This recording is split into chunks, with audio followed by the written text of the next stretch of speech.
Hello and welcome to a brand new episode of Smart Money. On Smart Money today, we talk about investing into debt funds, a basic masterclass on why you should invest in debt funds, the myths around investing in debt funds, and how to go about it if you are a beginner. Our expert today on the show is Nasser Salim, the managing partner at Flexi Capital. Nasser, thanks a lot for joining us on the show. Before talking about how to invest in debt funds, right, let's just try and bust some of the myths, because there are so many myths about debt funds, that they're safe, that my capital gets protected, etc., etc. But just I want to understand from you, what are the biggest myths about investing in debt funds? Good afternoon, Sonia, and thank you for inviting us on this show. I think, clearly, you rightly said, there are enough myths about many investing asset classes, but I think debt today plays a very, very important role in all our portfolios. And therefore, it's very important to know. We've often heard that it's like risk-free return, it's secure, and the principal is not at risk at all. Debt as an asset class is safer than equity. We've also heard a lot of investors saying that many a times. And also, I think most importantly, they say returns are assured, which I must tell you is not the case at all. And I've also, we've also heard people talking about the fact that your capital is guaranteed. So Sonia, here's the clarity. I think, these are myths which need to be clearly debunked, if I can say so. Debt as an asset class is binary.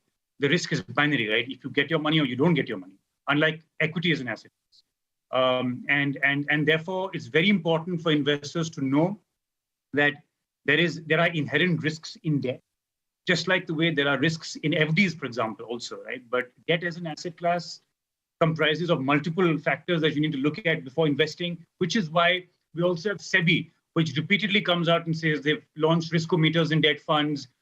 We've also had many disclaimers being put out saying that, past performances should not lead to, future guarantee returns and so on and so forth. So I think, Sonia, it's very important to understand that, and we will kind of try to address some of those as we go along.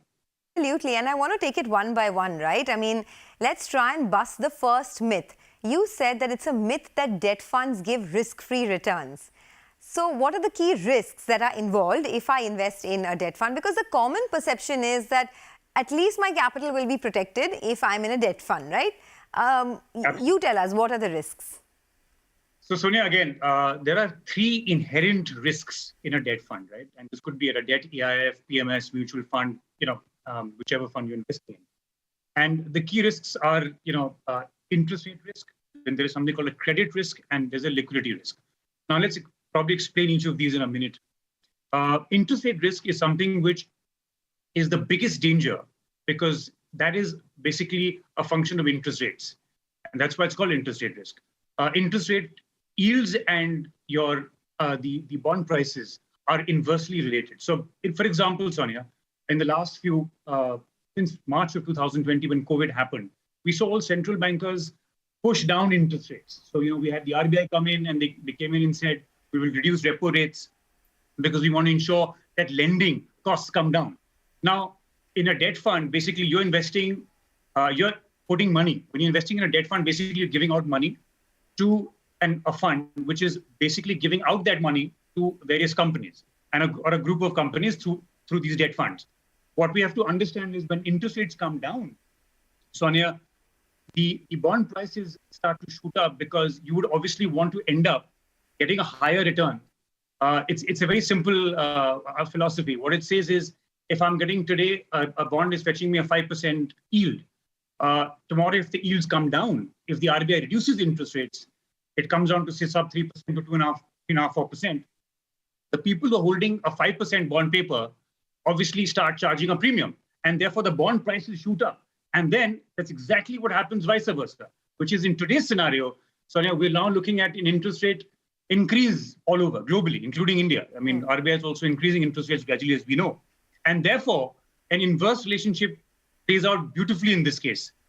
So if you're investing in a debt fund where you're betting on a longer tenure, and interest rates start to move otherwise, you will start losing money, and your bond price will start to fall. So any investing today will have volatility to the extent of losing principal on account of interest rate changes, what it was since March of 2020 to now, because we've seen a scenario where interest rates were coming down, and now they're going to go back and they started to go up. So therefore, you will lose principal. Okay. That's the first one. The second quick one is something called credit risk, Sonia, which is basically it's on account of a deteriorating financial credit worthiness of the companies that a mutual fund or an AIF or a PMS debt fund manager is investing in. Now, obviously, we've seen scenarios in the past, Sonia, where we've seen credit worthiness decreasing, financial stress coming in balance sheets, and obviously investors feel that they get to know at a very later stage, and therefore there is something called credit rating, which we'll explain to you in the next few minutes, which talks about how to evaluate the underlying bonds exposure in a particular fund. And that's the second risk, which is basically if the financial credit worthiness of a company falls, they cannot pay you back the money. So therefore, there is a credit risk at play at a debt investing fund level. The third one is the liquidity risk, where basically what it basically means is that the fund manager can't meet redemption requirements, Sonia. So if a bond is defaulted, which is basically if the company is not credit worthy enough to pay its commitments, because debt, I must tell you, Sonia, is a promise to pay.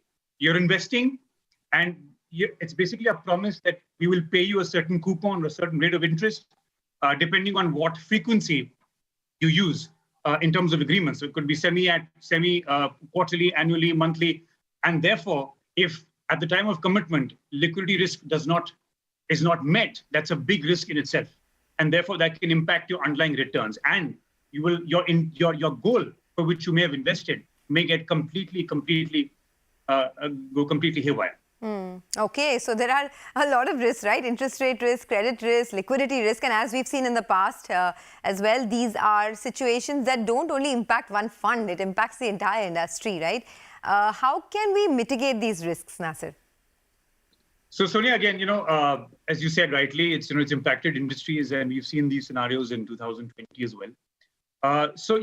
We've identified a few key metrics. So in keeping it very simple and lucid, what we've done is we've identified a few metrics basically for our viewers to understand. If you can just track those metrics and you ask those relevant questions. So the first one, I think something is what we track in all debt funds, and I think viewers must, investors must ask this question is, what is this yield to maturity? I mean, this is all over available. It's simply available at all, prospectus. You can have a chat with your advisor and distributor on this. There's something called yield. And it basically says, and what we track for ourselves is alpha generation on that yield. Now, it basically measures the number of times the fund has outperformed its stated net yield to maturity over a 3-year period, for example. I mean, in this case, I'm telling you a 3-year period. And funds with a higher probability of outperforming its yield, which is the coupon that you're getting, are ranked usually better, right? Now, what we have to understand is that this yield concept is nothing but a special measure, Sonia, of the total return expected on a bond each year, and a bond's internal rate of return, basically, it's measured through something called the internal rate of return. And this bond each year, if the bond is held until maturity. So basically what we're saying is it's a measure of the total return expected on a bond each year if the bond is held until maturity, as simple as that. Okay. And it's expressed in an annual rate, or it is denominated by something called internal rate of return, IRRs, which is essentially a bond's internal rate of return if held to maturity. Now, it's also called the book yield or the redemption yield, because that's the yield at which you will receive your money. The promise that I just spoke about, Sonia. And it obviously differs from something called nominal yield, which is usually calculated on a per year basis.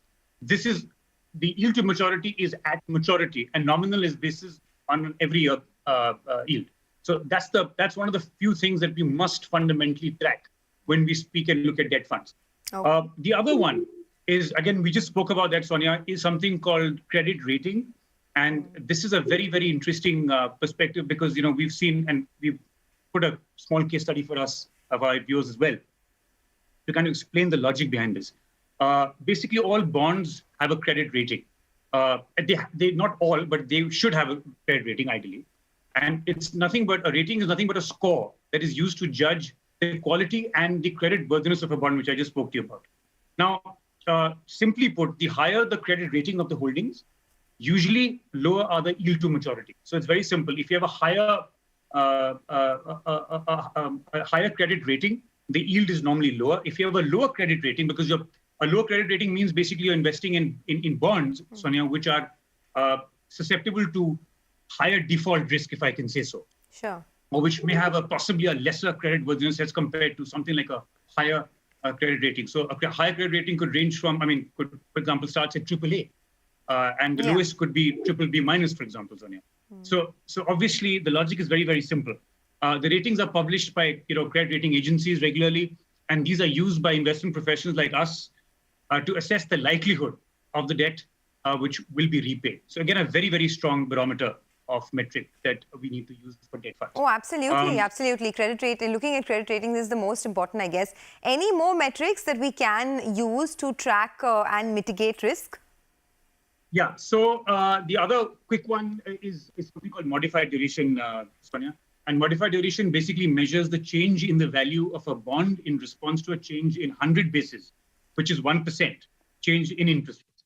So basically, in a nutshell, what it tells us is something called modified duration. And as a bond's maturity increases, duration increases, and as a bond's coupon and interest rates increases, its duration decreases. So, for example, if one has to invest in a particular fund where you have a horizon of, say, investing for 3 years, you should ideally invest in a fund which has a lower modified duration. Because a fund with a higher modified duration, Sonia, will have a higher volatility, which is and so in a rising rate, which is currently in a rising rate environment, if an investor purchases a fund with a high modified duration, he would have to face higher mark-to-market losses as compared to a shorter duration fund. So that's the relevance of modified duration, which is again a very, very important factor. Okay, this is very helpful. Let's do one thing, Nasser. Let's take a bit of a commercial break, but don't go anywhere. We'll come back in just minutes from now to continue our discussion on investing in debt funds, all the pros and cons, debunking a lot of the myths, etc. All of that lined up in just a bit. Stay tuned.